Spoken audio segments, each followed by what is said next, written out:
Nicole and Omar hate everything. Again. I'm Omar. Nicole. We're joined by 2 guest haters, Will Evans and Anissa. What up, what up? We saw Blade Runner 2049. We have feelings about it. Some enjoyment, some things we didn't enjoy. Let's get into it. We might have spoilers. We might not have spoilers. We'll definitely have We'll Who spoilers. knows what's going to happen at this point? Yeah. Who knows? Join us on this journey. So, like Ryan Gosling, he is a replicant that is a Blade Runner, which means his job is to hunt down old model replicants. The Nexus 8s. The Nexus 8. And earlier. Replicants that are from the original mode, from the original movie, that basically rebelled against their owners and everything. And now, most of them are like living lives of solitude and shit, and they don't give a damn about humanity, and they're not trying to cause no problems, but they still hunt them down and retiring them. The fact that they exist and are free Yes. is a problem. Don't like that. I don't like that. Like black people. What I like is efficient storytelling and things that scenes that do multiple things without having to talk a lot of exposition. So in this first scene where he lands to hunt down this replicant, Salvador Morton, played by Dave Bautista, where he wants to bring him in and has a good dialogue with him. It's a very cool scene where he walks into his kitchen and Kay's sitting in the corner in the darkened room, like leg up, and it's just real calm and serene, and they're just having a conversation. And Kay's job is to bring him in or retire him. And there's a line where Bautista's character says, "You gonna take me in? Are you here to take me in?" And he goes, "I would love to take you in, right?" But also pulls the gun out and puts it on the table while he says that, because we know the reality is, like, he knows, and everyone in the room knows, and everyone in the theater knows he ain't going in quietly. So that was a pretty cool scene, and then you see how strong these replicants are. They're fighting against each other. Very, very cool scene. I like that they both know that and they both are very relaxed. Like, it felt like Wile E. Coyote and the Roadrunner, like the sheepdog. The ones where they're just clocking in and clocking out. They're like, this is the job we got to do. Like, I got to retire you. You got to try to stay not retired. Right. All right, let's get to it. Upon leaving, Kay makes a discovery that Bautista's character, Salvador Morton, was hiding something. It sends him on a long journey where he has to uncover this basically like an old case, kind of revival of an old case. And he has to report to his lieutenant, played by Robin Wright. Yes. Lieutenant Joshi. And here we see his not even in the precinct. He works for LAPD. Of course he does. Not even in the precinct is he like well received either, because he's like, fuck out. So the slur is skin job, right? And Tinner too. Yeah. Which we saw in graffiti, and I was like, on his that's place. Constructed a lot like some other words. Yes, right. And I'm sure with intention. Yeah. So even in his place of employment and where he lives, he's discriminated against, and he's, but that is because this past history of what replicants were in the world at one point, and the rebellion and all that, and I'm sure the blackout plays into that and everything else. You want to do the color count now? Let's do the color count. The first people of color we see are the mugshots of 4 replicants that are already that have been retired. Oh, they ain't around no more.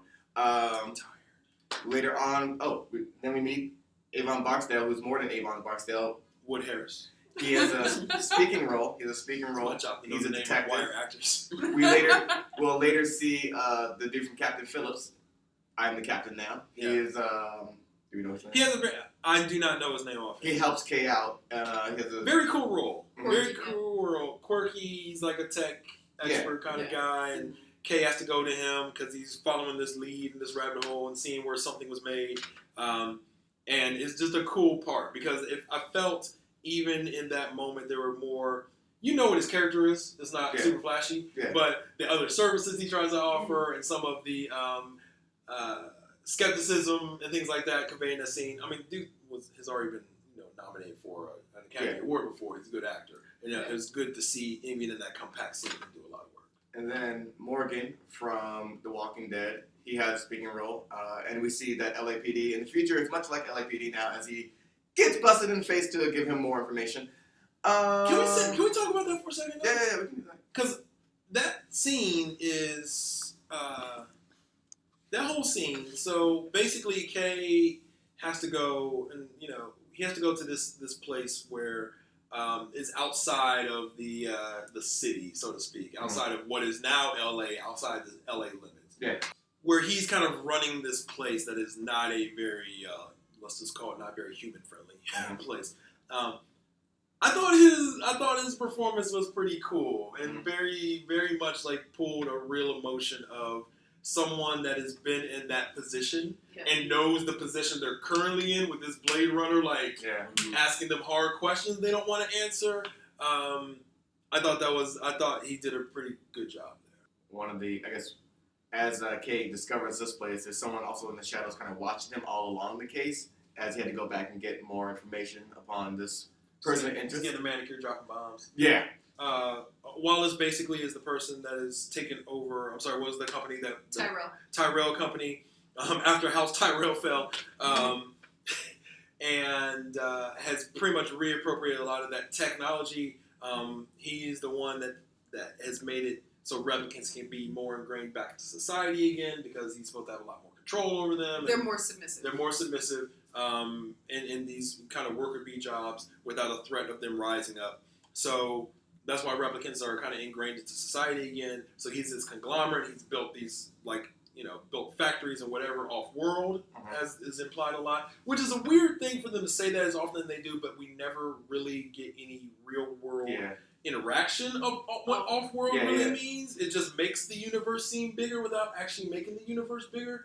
Well, Joy is like Kay's woman hologram person. His the perfect description. Person, but not a person. Right. She's I guess she is the person that he confides in, the one that's. It's kind of like his phone, his answering machine, and his phone at the same time, which was the weirdest part. They have this like romantic relationship where she's like cooking his meals in a way where like she's put like a hologram over what he's actually made, I guess, to make it look less gross. I'm not sure. Well, it's the facade. Yeah, it's the printing up the facade, and I enjoyed that in the beginning because this is about reality and what is perception your reality, right? And if you're a replicant, and especially if you're a self-aware replicant that knows that you are not real, then what do you do to keep from like malfunctioning or whatever, and that you create this artificial life for yourself that makes you appear as human as possible while being fully aware you're not human. Basically, there's a third kind of party that we learn that is trying to use Kay for whatever their purpose is. We don't know what that is really until the end of the film. So Kay is solicited, basically. By 3 sex workers. One was the only woman of color One was the only woman of color who didn't say a damn thing. There's these sex workers that come up try to solicit Kay, and only one of them sticks around to actually speak to him. And she's like, well, trying to get some information from him and trying to talk to him and everything, and he's just kind of giving her bullshit back. And something tips off that, this Wallace device goes off, and that's an indicator that he has this basically holographic partner, right? And she makes this, and I love this section, she says this line about, oh, you don't like real girls, which she is a replicant, i.e. not a real girl, saying this to a replicant who is not a real person about his holographic girlfriend. And so, like, the levels of real and explored in that, I love that scene. I thought that was really, really smart, and I thought Joy as a concept was very cool because it explored this other level of virtual living that was even further removed from the replicant in the flesh people that aren't really human. And I thought that was a very cool added layer to kind of up the stakes from the first movie. That he's carrying around like an Amazon Fire Stick that can make his holographic girlfriend appear, but also not just appear. She's listening to everything because she wasn't there in the flesh, in the holographic flesh, like she was in his pocket, listening to him have a conversation with a sex worker, and so when the sex worker shows up at his house, unbeknownst to him, he's like, what? And she's like, oh, while I was listening to your conversation the other day through an invasion of privacy, I noticed that you really liked her. So what happens, right? Like, all right, yeah, we're trying to get this shaking right here, and so I was going to my car, Alexa. Joy oversyncs with the sex worker. So it's kind of like this little, like, when you're trying to struggle to see HBO back in the day through the cable box where you didn't get the channels, it's like that, the squiggly lines thing that's happening.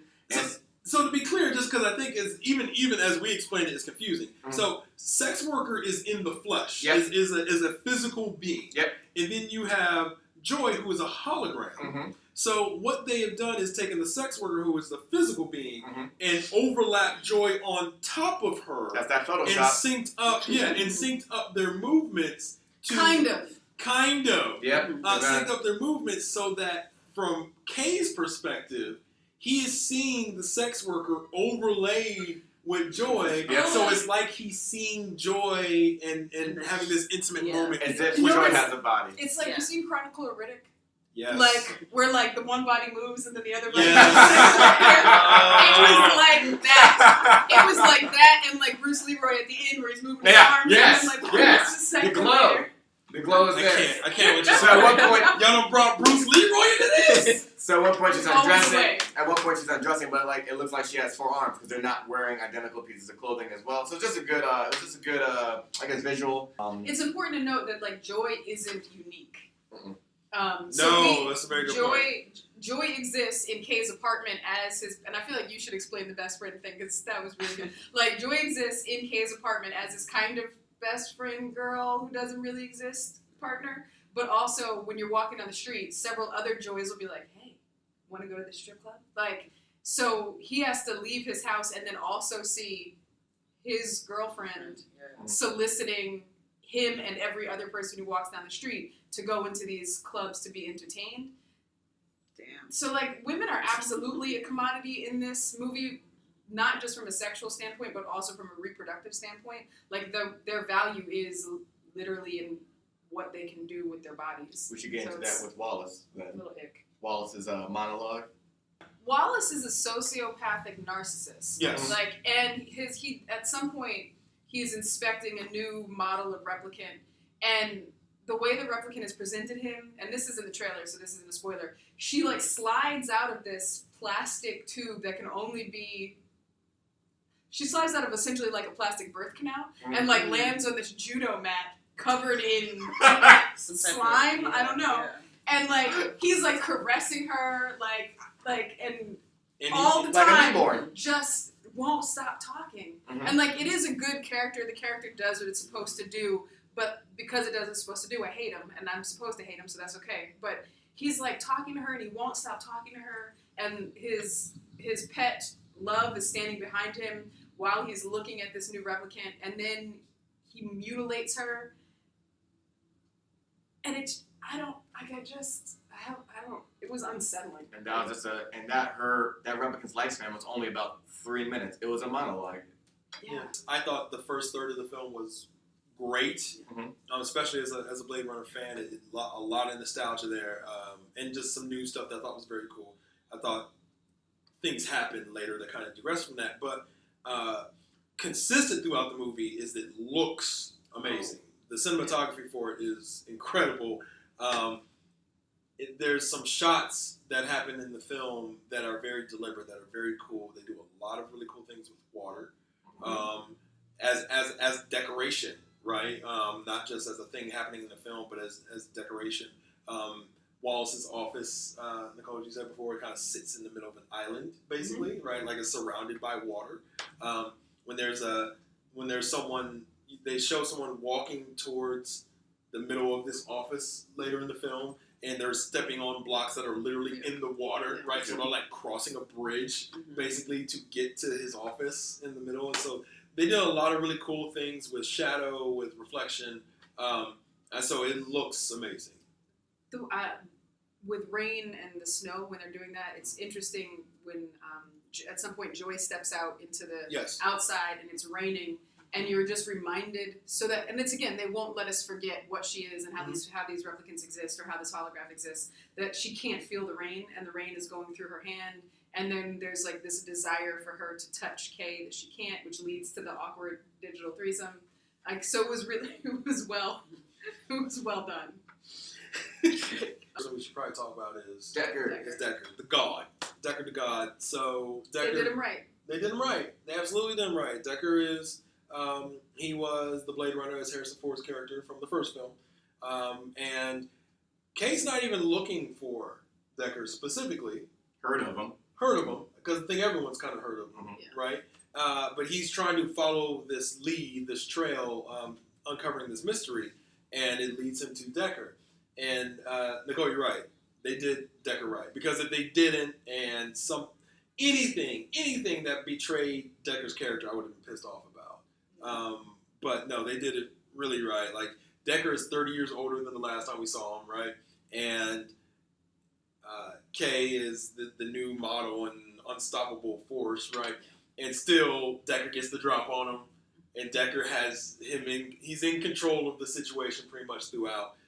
He set booby traps in the building he's in, and he's shooting. He knows exactly where he's at and all that. See the hunter become the hunted. Absolutely. Yeah. It's a whole different landscape for Kay as opposed to when you went against Batista's character in the beginning. I remember you asked, like, you know, having not seen the first one, was he kind of had this wry personality and sarcastic? And yes, like Harrison Ford jumped right back into that role like he never left it. And Decker was very enjoyable. There's a scene later where he's a little bit more in peril and he's being interrogated, and he just has like one line that's just perfect, right? That kind of shuts that whole thing down. I guess there's a character we should talk about that we don't have to go too deep down the spoiler well, but it gives us some insight into Kay, because one of the creepy interactions with the sergeant, with Robin Wright's character, with Joshi, is she asked Kay to tell her a memory that Kay has. And there's this I think it's actually a pretty effective scene, as messed up as it is, where Kay says, well, I feel a little weird telling you about a childhood memory when I was never a child, right? Because he's fully aware, which begs the question, why would they give him background memories if he's aware that he's a replicant? It's like programming. I guess so. Yeah, So he recalls this memory, and this memory ends up being connected to this other part of the story, which leads him to meet this woman who, that's her job, is that she creates memories and sells these memories to basically to Wallace, but to other people, I presume, that might have this technology. And it's a pretty sad situation because they're an isolated individual who does not get to interact with people at all, but she has this amazing ability to create these memories that are so detailed. And, well, she says it's not the details, it's in the emotion. I think that's a great concept to explore. Who's the memory maker? And it reminded me, because I read a lot of kids' books, it reminded me of The Giver. Of this like isolated person who is responsible for memory, and like what are the implications of having a person responsible for memory? What does that imply for the rest of us, and how does that affect the rest of us? Right. So I thought that, I don't know, I think the movie for me, it definitely fell short in a lot of places, but the philosophical questions that it raised and the idea of like what we do with technology and how we interact with technology were super relevant and kind of terrifying. Well, let's talk about joy, and basically let's talk about our different feelings about joy, because I feel like we fall on different spectrums. So, Anissa, you like joy. I like joy. But I like joy because of how, you know, Kay's character treats her. You know, she's even though she's not real, she's real to him. And it's sad to see that, you know, he doesn't feel a connection with anyone else that, you know, that's more human, I guess you could say.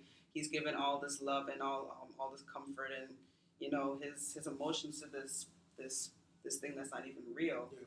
And I think I like joy because, I mean, she's kind of the only thing that makes him feel, I guess, more human.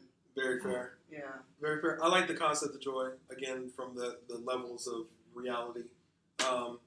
I thought my only issue with Joy is that she becomes a little too much involved with plot points that didn't have to. I don't feel like her existence or her absence really meant that much to the resolution of the film. No. And we spent so much time invested in her. I would have liked to see a little bit more impact from her, and I don't feel like they really stuck it. So I kind of hated her character for many of the same reasons that Will brought up. She was superfluous. We didn't need her, and she felt like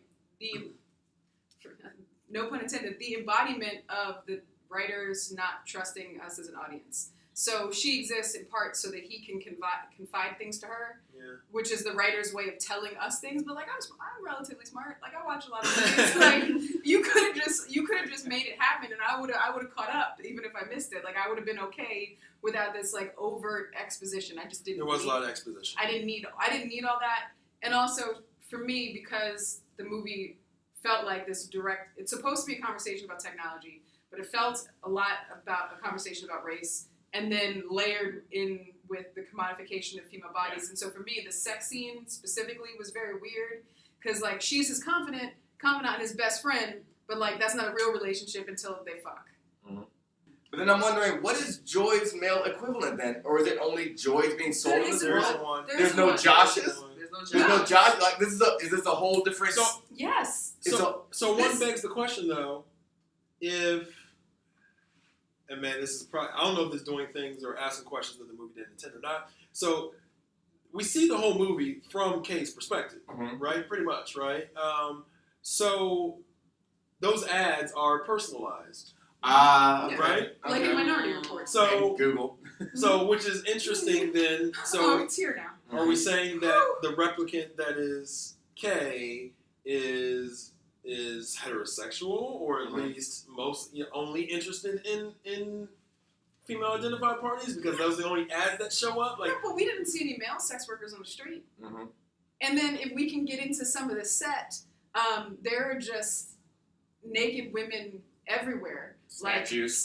Like in the high heels too. Like hundreds of feet tall statues of women naked except for high heels and their gaping open mouths. Yeah. So like I don't know if it's about Kay's heterosexuality as much as it is about like male gaze in general as a way to sell movies. And then one more question now: is there a setting on Joy? Is that the default setting that she comes in, or can we change the race to Joy? Is that a? I don't think so. Is that an option?